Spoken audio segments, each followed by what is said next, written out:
Tonight I'm going to review two vintage 1980s Halloween items or decor that are from my childhood. These two pieces survived countless moves to different homes, packed in boxes, marked Halloween with a Sharpie marker, and they're true survivors of the vintage 1980s era, and I would like to share them with you. It's just weird knowing that these things were on either bookshelves or windowsills while I was a kid watching the Disney Halloween special on TV, or those depressing times where you're too old to trick-or-treat and have to be the guy that hands out the candy while your parents are still at work. Such a bummer. But let's check these two out. I'll start with this innocent, happy-looking jack-o'-lantern. Well, actually, it kind of looks like a scarecrow with that face. But anyway, it's a plastic little tchotchke, and the paint on the front actually looks really cool. Not like the eyelashes, the eyebrows. Kind of looks like airbrushing too. Definitely vintage, 1980s. See the stem on top there. Let me show you the bottom. It has this cool original price tag on it. Spain's $1.19. And I checked that out online. I'm thinking it was like a Woolworths type of place.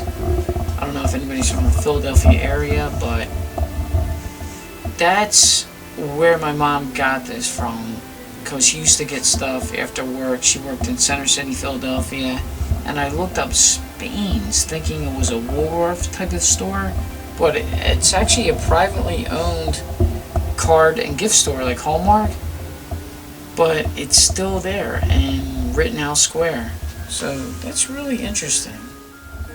But the cool gag to this is that there's a little notch right here, and you hit it. Oh, isn't that adorable? Look, it's a little black cat.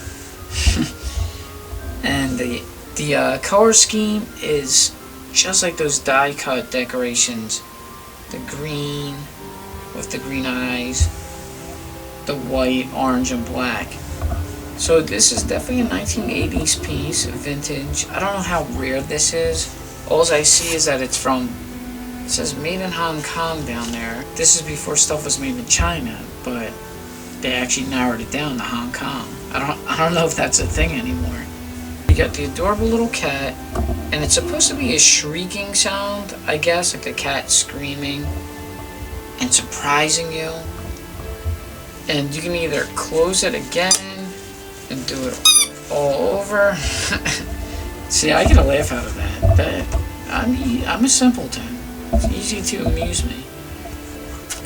Or you could just manually do it over and over like that. So you can stretch your imagination. You could sound like a dolphin or a cat.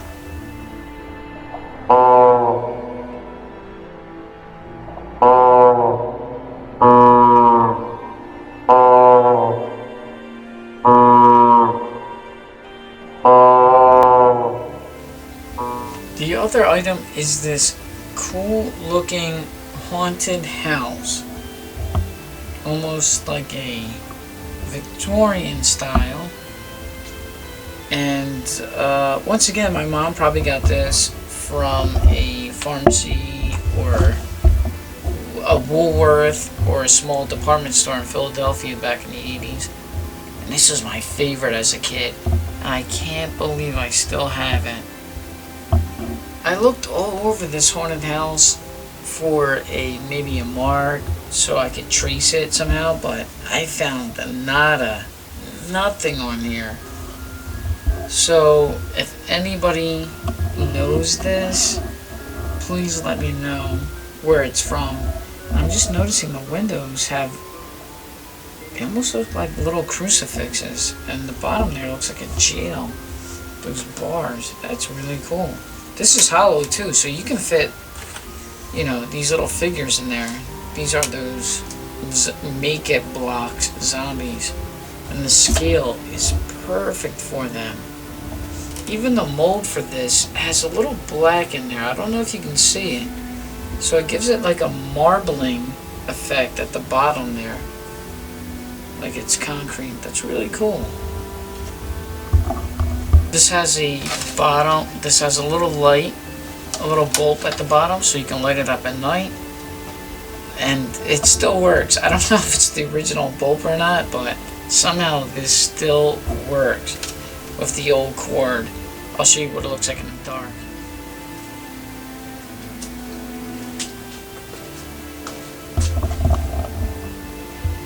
Wow, that looks way better than I thought it was gonna look. Man, it looks good. Cool. Check that out, the little front door.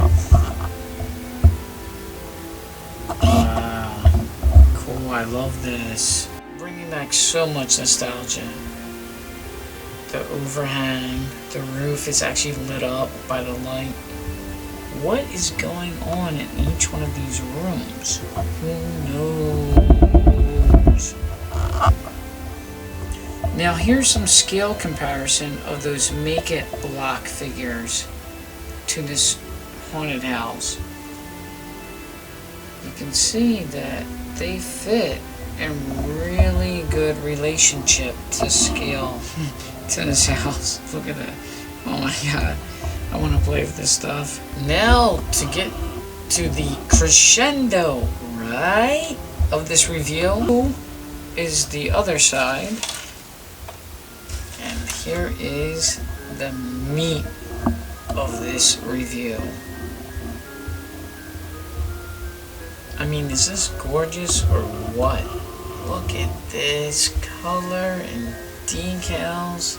I mean, this is real 80s here, people. Vintage Survivor. This has been through some battles, some Halloween night wars.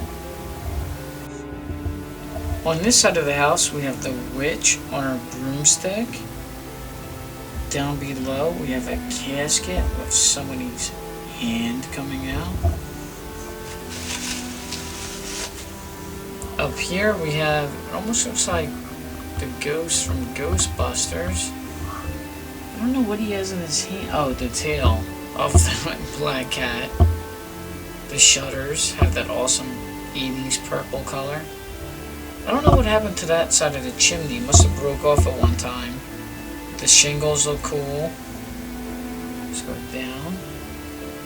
We have the ghost. I don't know if he's going to eat that spider.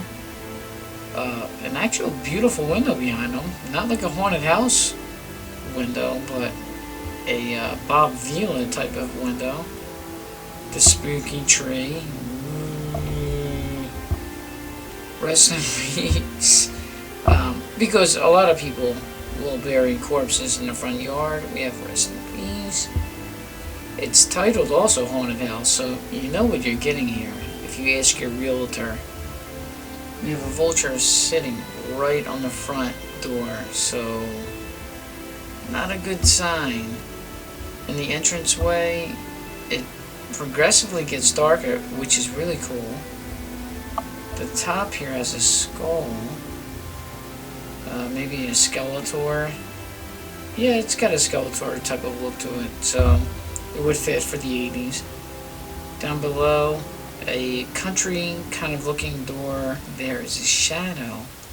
And I don't know if it's a monster or like a Sasquatch, Wolfman. But the feet, actually, I don't know if it'll pick it up, but the feet on here have little claws on it. So it could be the Jersey Devil, I don't know. Going up, we have the vampire, the Count Dracula. Bats around them. Got blush on. I just love the artwork on here. Going around, we have another ghost, and he's got his mouth wide open. Now this could be a human in a ghost costume, I'm not sure. And down below, there is a deadite or a skeleton coming out of the inside there. You can see how animated this haunted house is with just the decal sticker. And why it was one of my favorites as a kid. And I still have it. I'm so grateful for that. You can also add little, miniature fences, anything that fits the scale. I even have little pumpkins here, and I believe gourds for the front of the house.